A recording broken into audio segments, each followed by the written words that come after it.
সমালোচনা জিনিসটা লাইফে থাকবেই। তুমি যতদিন বেঁচে থাকবা ততদিন তোমার লাইফে সমালোচনা, অবহেলা, অবজ্ঞা, তুচ্ছ, তাচ্ছিল্য থাকবেই। এটাই স্বাভাবিক আর এটাই জীবন। তবে এই যে সমালোচনা, এই যে তুচ্ছ, তাচ্ছিল্য, এই যে অবজ্ঞা বা অবহেলা, এই বিষয়গুলোকে খারাপ দিক মনে করলে হবে না। এই বিষয়গুলোকে তোমার অনুপ্রেরণা হিসেবে নিতে হবে।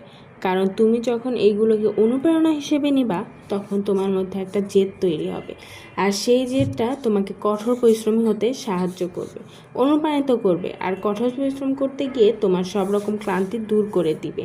সমালোচনা আর এই সমালোচনার পাশে যে জেদ, কঠোর পরিশ্রম, স্যাক্রিফাইস, এর সাথে যখন মেধার সংমিশ্রণ ঘটবে তখনই তোমার স্বপ্ন পূরণ হবে। সুতরাং সমালোচনাকারীর এই যে সমালোচনা, এই যে অবজ্ঞা, এই যে অবহেলা, এই যে তুচ্ছতা ছিল, এই বিষয়কে তোমরা কখনো খারাপভাবে নিও না। এগুলোকে অনুপ্রেরণা বিষয় হিসেবে নাও। তোমরা স্বপ্নগুলোকে পূরণ করে ওই সমালোচনাকারীদের দেখিয়ে দাও। আসসালামু আলাইকুম, ওয়েলকাম টু মাই পেজ। আমি দুপুরে রান্না শুরু করেছি। দুপুরের জন্য এখানে আমার আজকে রান্না হচ্ছে ডাল ভুনা।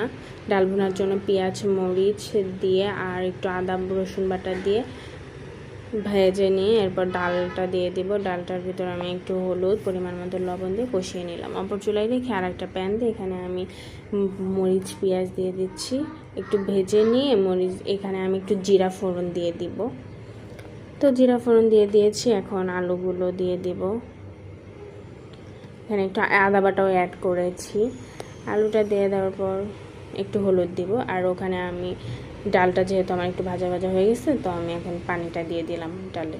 এখন আমি এখানে হলুদ আর লবণ দিয়ে দিয়েছি। আমার আলু ভাজিটা কড়া কড়া না হলে ভালো লাগে না, তো আমি আলু ভাজিটা অনেক কড়া করি। ওখানে আমি ডালটা ঘুটে দিলাম। আমার এখানে আলু ভাজিটা প্রায় হয়ে গেছে। এখন আলু ভাজিটা আমি উঠিয়ে নিব। এরপর আমি বেগুন ভাজি করব। বেগুন ভাজির জন্য হলুদের গুঁড়া, মরিচের গুঁড়া, লবণ, আদা রসুন বাটা দিয়ে মাখিয়ে নিব আমি বেগুনটা। এবার একটা তেল গরম করে সেই বেগুনগুলো দিয়ে দিব। এখন আমি আবার কি করব, ডালটা বাগার দেবো। তো এর জন্য আমি পেঁয়াজ আর থেতলে রাখা রসুন দিয়ে আর একটা শুকনো মরিচ দিয়ে ভালোভাবে ভেজে নিব। এটা ভেজে নিয়ে ডালের ভিতর দিয়ে দেবো। ডালের যে এই বাগার দেওয়ার পর যে একটা স্মেল বের হয়, এটা যে এত ভালো লাগে আমার।